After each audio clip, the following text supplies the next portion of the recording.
नमस्कार, स्वागत है आपका अपना उत्तराखंड में। मैं हूं आपके साथ गीतिका पंत।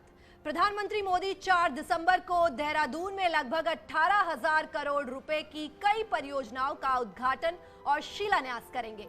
इससे कनेक्टिविटी बढ़ेगी और दूर दराज के इलाके तक पहुंच बढ़ेगी। दिल्ली देहरादून आर्थिक गलियारा यात्रा के समय को घटाकर 2.5 घंटे कर देगा। उद्घाटन की जा रही सड़क परियोजनाओं से चारधाम सहित क्षेत्र में सहज संपर्क उपलब्ध होगा और पर्यटन को बढ़ावा मिलेगा। इसमें एशिया का सबसे बड़ा वन्य जीव गलियारा भी होगा।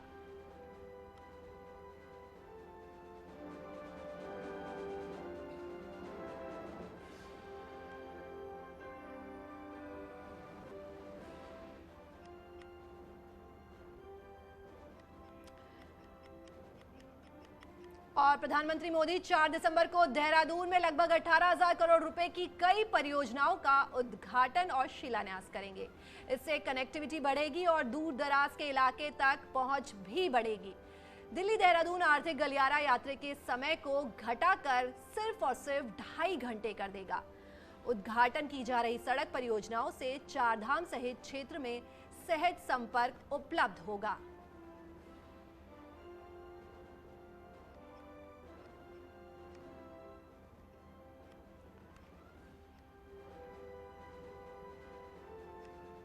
सुनील नवप्रभात हमारे संवाददाता हमसे जुड़ रहे हैं। सुनील, प्रधानमंत्री मोदी 4 दिसंबर को देहरादून में लगभग 18,000 करोड़ रुपए की कई परियोजनाओं का उद्घाटन करेंगे।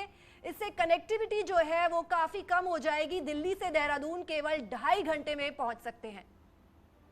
बिल्कुल किसी का प्रधानमंत्री के 4 दिसंबर के दौरे पर लोगों की नजरें टिकी हुई हैं और जो जानकारी अभी तक आई है, करीब 18,000 करोड़ की जो योजनाएं हैं उनका शिलान्यास और लोकार्पण 4 दिसंबर को प्रधानमंत्री करने वाला। और इसमें खासकर जो दिल्ली देहरादून एक्सप्रेसवे है, इसको उत्तराखंड के लिए इकोनॉमिक कॉरिडोर के बराबर माना जा रहा है। इसकी संज्ञा भी इसको दी जा रही है इकोनॉमिक कॉरिडोर की। इससे दिल्ली और देहरादून के बीच जो दूरी है अभी तक करीब 6 घंटे हमको लगते हैं, तो ये 2.5 घंटे में आप दिल्ली से देहरादून का सफर कर सकते हैं। और इसके साथ साथ हरिद्वार, मुजफ्फरनगर, शामली, यमुनानगर, बागपत, मेरठ और बड़ौद से ये इससे कनेक्टिविटी होगी इस एक्सप्रेस हाईवे के जरिए। तो ये माना जा रहा है कि एक्सप्रेस हाईवे अपने अस्तित्व में आएगा तो इस उत्तराखंड की जो इकोनॉमी है, उत्तराखंड का जो टूरिज्म है वो बूम करेगा। और खास उत्तराखंड में करीब 12 किलोमीटर का जो स्पेस है राजा जी टाइगर रिजर्व से लगा हुआ, इस पर ये कॉरिडोर बनेगा एक्सप्रेसवे का। साथ ही साथ एक 340 किलोमीटर की लंबी सड़क भी बनती है, स्टोन साबित होगा उत्तराखंड फ्यूचर के लिए। और इसके साथ हरिद्वार में रिंग रोड का भी प्रधानमंत्री शिलान्यास करेंगे। 82 जल विद्युत परियोजना जो 120 मेगावाट की है उसका भी 4 दिसंबर को लोकार्पण होना है। तो प्रधानमंत्री का जो 4 दिसंबर का दौरा है उसको लेकर बीजेपी भी बेहद उत्साहित है। खासकर ये चुनावी सभा होगी, चुनाव नजदीक है, तो बीजेपी ने भी अपनी जोरदार तैयारियां यहाँ पर की है। और जो टारगेट बीजेपी बता रही है कि करीब 1.25 लाख के आसपास प्रधानमंत्री की चुनावी सभा में भीड़ जुटे। जी सुनील, धन्यवाद ये महत्वपूर्ण जानकारी हम तक पहुंचाने के लिए। आज विश्व एड्स दिवस है। इस मौके पर देहरादून में एक कार्यक्रम आयोजित किया गया जिसमें सीएम धामी भी शामिल हुए। इस मौके पर उन्होंने स्वास्थ्य कर्मियों को सम्मानित किया और कहा कि हमें एड्स के मरीजों से भेदभाव नहीं करना चाहिए। कार्यक्रम में स्वास्थ्य मंत्री धन सिंह रावत भी शामिल हुए।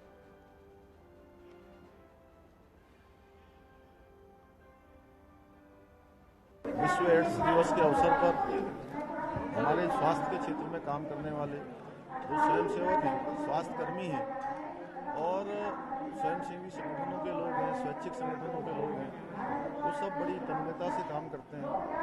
उन सभी को सम्मानित करना, उनका प्रोत्साहन करना है जो अपना काम और अच्छे तरीके से कर पाएँ।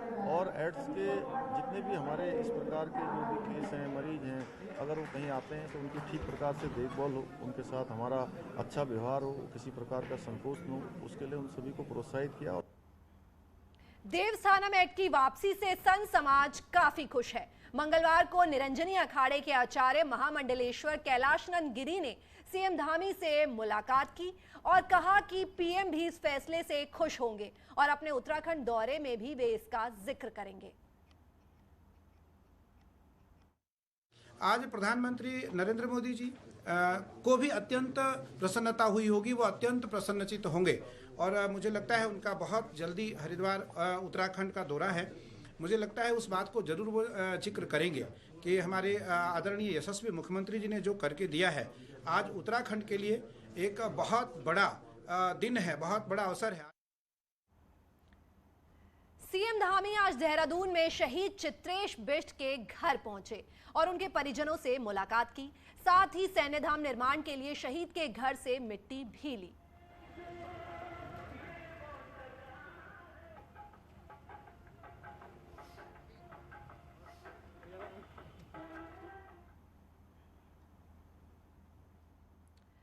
सीएम धामी आज पौड़ी के दौरे पर रहेंगे, जहां पर वे बीजेपी की बाइक रैली में शामिल होंगे।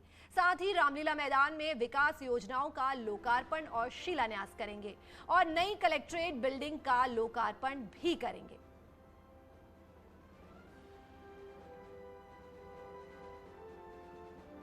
देवस्थानम बोर्ड एक्ट को भंग करने की मुख्यमंत्री पुष्कर सिंह धामी की घोषणा पर पूर्व स्पीकर और कांग्रेस विधायक गोविंद सिंह कुंजवाल ने सवाल उठाए हैं।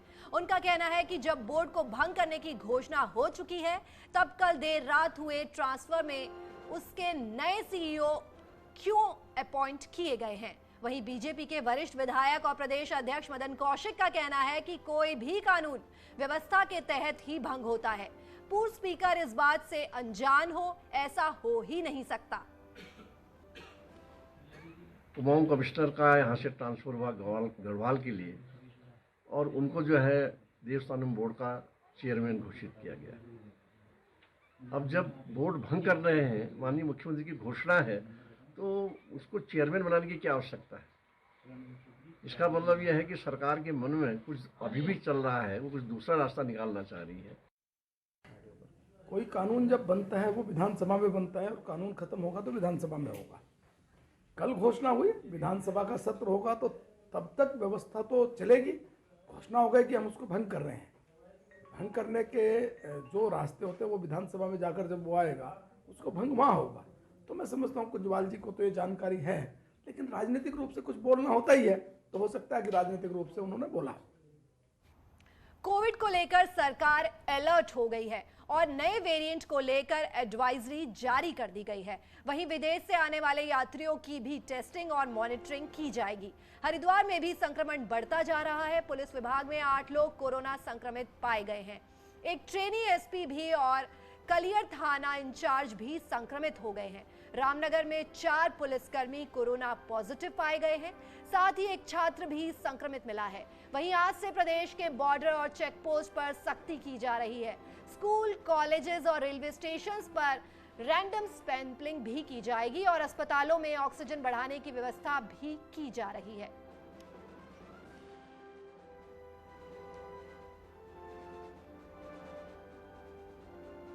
अब आपको ले चलते हैं सीधा अयोध्या, जहां सीएम योगी जनसभा को संबोधित कर रहे हैं।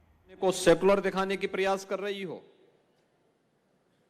भारत और भारतीयता से मुंह मोड़ने का प्रयास कर रही हो, तब एक संत विश्व पटल के सामने भारत की बात को पूरी मजबूती से रखने का साहस कर रहा हो, तो यह उस कालखंड के लिए अद्भुत भी था और वर्तमान के लिए अभिनंदनीय भी है। और इस देश से मैं महर्षि महेश योगी जी की इस परंपरा से जुड़े हुए महर्षि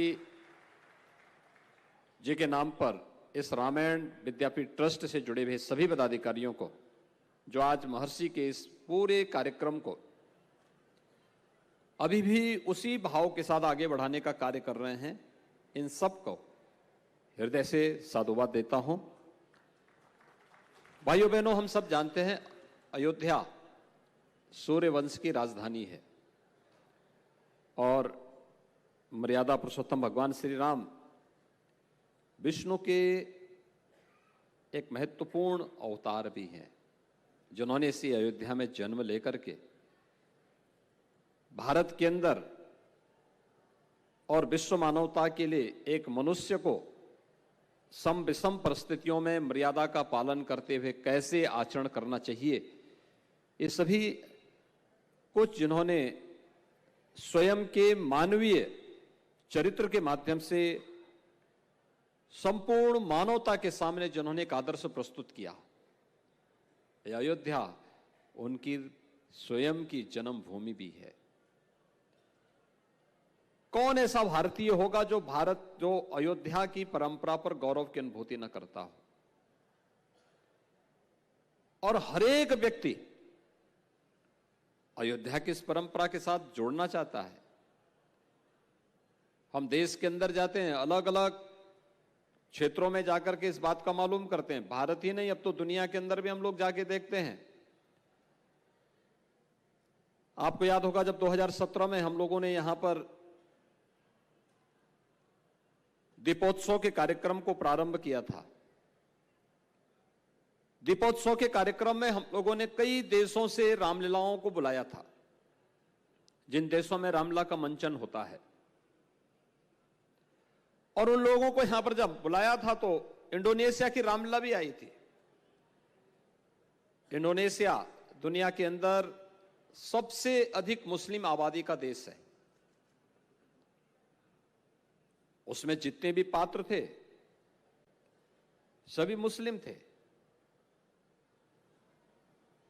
तो मैंने बाहर के देशों से आने वाले रामायण के जितने भी पात्र थे इनको मुख्यमंत्री आवास पर लखनऊ में बुलाया था, बातचीत करने के लिए और उनका सम्मान करने के लिए। क्योंकि जब यहां अयोध्या में कार्यक्रम था दीपोत्सव का तो यहां पे भीड़ भाड़ थी, सभी लोग व्यस्त भी थे। तो उस समय यहां पर न संवाद बन पाया था, न उनका सम्मान हो पाया था। तो मैंने उनको लखनऊ विशेष रूप से बुलाया था। वे लोग मेरे पास आए थे। वहां पे थाईलैंड, लाओस की बात मैं मान सकता था। थाईलैंड के राजा अपने आप को राम का वंशज मानते हैं। लाओस की परंपरा अपने को भारत के साथ जोड़ती है। कंबोडिया की पूरी परंपरा भारतीयता से प्रभावित है। लेकिन मेरे लिए यह अद्भुत था कि वास्तव में इंडोनेशिया जैसा देश, जो दुनिया के अंदर सबसे बड़ी मुस्लिम आबादी का देश है, आखिर इंडोनेशिया में ये सभी कलाकार जितने भी रामायण के पात्र बने हुए सब मुस्लिम हैं, लेकिन कोई राम बना है, कोई लक्ष्मण बना है, कोई हनुमान बना है, ये सभी और उसी तन्मयता के साथ, इस भाव के साथ जुड़े हुए हैं। तो मैंने उनसे पूछा इस बात को लेकर के, मैंने कहा भी आप सब रामायण के उससे जुड़े हुए हैं, आप केवल एक कलाकार हैं और कलाकार के रूप में आप इस कार्यक्रम को करते हैं या केवल आपकी भावना भी इस रूप में है? उन्होंने कहा नहीं, हम केवल कलाकार नहीं हैं, राम के साथ हमारा आत्मीय संबंध है। और जब हमें आमंत्रण मिला था अयोध्या का तो हम लोगों ने उस समय इस बात को कहा था कि साहब अयोध्या में चाहे हमें जैसे भी जाना होगा हम जाएंगे जरूर। अयोध्या आना हमारे लिए गौरव की बात है। मैंने कहा क्यों? उन्होंने कहा साहब देखिए, अयोध्या, राम, ये हमारे लिए कोई एक नाट्य मंचन नहीं है। राम हमारी भी आस्था के प्रतीक हैं, राम हमारे भी पूर्वज हैं। हमारे पूर्वजों ने किसी कालखंड में, किसी पीढ़ी ने अपनी उपासना विधि बदली होगी। उपासना विधि बदलने से पूर्वज नहीं बदल जाते हैं, और इसलिए राम हमारे भी पूर्वज हैं। राम के प्रति हमारे मन में भी वही श्रद्धा, वही आस्था का भाव है। फिर उन्होंने इस बात को कहा, उन्होंने कहा साहब आप तो भारत में रह रहे हैं, हमें भारत की करेंसी के बारे में नहीं बोलना, लेकिन हमारे यहां जो करेंसी निकलती है ना, वह गणपति के नाम पर निकलती है, गणेश जी के नाम पर निकलती है। हमारे यहां पर जो हमारी एयरलाइंस है वह गरुड़ के नाम पर है, जो विष्णु की सवारी है, भगवान विष्णु की सवारी है। हम लोग तो बहुत नजदीक से जुड़े हुए हैं भारत के साथ। उपासना विधि, भारत के अंदर भी अलग अलग उपासना विधियां हैं, कोई शैव है, कोई शाक्त है, कोई वैष्णव है, कोई किसी अन्य परंपरा को मानता है। उसमें कोई मतभेद तो है नहीं। अपने अपने अनुसार हर व्यक्ति ने अपने अपने दर्शन, अपनी अपनी प्रकृति के अनुरूप अपनी अपनी पूजा पद्धति तय कर ली है। लेकिन राम तो हम सब के पूर्वज हैं और इसलिए हम रामायण के साथ जुड़े हुए हैं। रामायण की इस परंपरा के साथ, रामलीला के इस मंचन के साथ हम सब जुड़े हैं, आस्था के साथ हम जुड़ते हैं। और वे लोग आए थे। यानी भारत का तो हर व्यक्ति अयोध्या के साथ जुड़ने पर गौरव की अनुभूति करता ही है। आज विश्व मानवता भी अयोध्या के साथ जुड़ने पर गौरव की अनुभूति करता है। और ये अयोध्या से जुड़े हुए पूज्य संतों के लिए भी और अयोध्या से जुड़े हुए हर नागरिक के लिए बहुत महत्वपूर्ण है। आपने इस बार भी देखा होगा दीपोत्सव के आयोजन में श्रीलंका की रामलीला भी आई थी। और अभी कुछ दिन पहले श्रीलंका के राजदूत यहां पर अशोक वाटिका की शिला को लेकर के आए थे, राम मंदिर निर्माण को लेकर के उसे दान करने के लिए। दुनिया आज आपके साथ जुड़ रही है। दुनिया अयोध्या के साथ एक आत्मीय संवाद बना रही है। अयोध्या धर्म के पथ का अनुगामी है।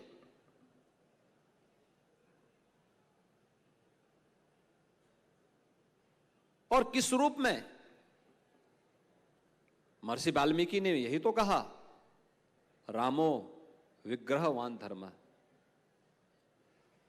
यानी उन्होंने एक लाइन में सब कुछ कह दिया। राम धर्म के साक्षात स्वरूप हैं, राम ही धर्म है। धर्म के जो गुण हैं, धर्म के जो लक्षण हैं, वह अगर किसी एक जगह मिलते हैं तो वे मर्यादा पुरुषोत्तम भगवान श्री राम में मिलते हैं। इसलिए राम और धर्म ये अलग अलग हो ही नहीं सकते, एक दूसरे के पूरक हैं। और इन दोनों में किसी एक के गुण को हम ले लें, किसी एक के लक्षण को ले लें तो मान लें यही धर्म है या यही राम है। और यही तो राम की विशेषता है, यही हमारी सनातन धर्म की भी विशेषता है।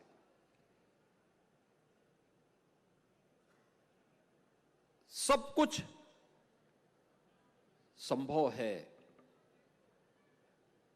अयोध्या ने 500 वर्षों तक लंबे संघर्ष झेले हैं, देखे हैं, नजदीक से महसूस किया है। 500 वर्षों तक ही नहीं, बहुत उससे पहले भी मोहम्मद गौरी से लेकर के और लगातार ये चलता रहा। अयोध्या में से राम जन्मभूमि के भव्य मंदिर को अपवित्र करने का पहला कार्य यहां पर मोहम्मद गौरी के आने के पहले भी हो गया था। सालार मसूद गाजी ने किया था। उसके उपरांत समय समय पर ये हमले होते रहे। हमारी भावनाएं और हमारे भावों को कुंद करने का प्रयास होता रहा। लेकिन अयोध्या भी कभी चुपचाप नहीं बैठी, कभी चुपचाप अयोध्या नहीं बैठी। चुपचाप हम लोग अन्याय और अत्याचार को बर्दाश्त नहीं करते रहे, क्योंकि राम ने तो कभी न अन्याय किया और न अन्याय सहा। यानी हम अधर्म भी नहीं करेंगे और अधर्म भी नहीं सहेंगे। और यही तो अयोध्या है, जो गलत न करेगी और न करने देगी।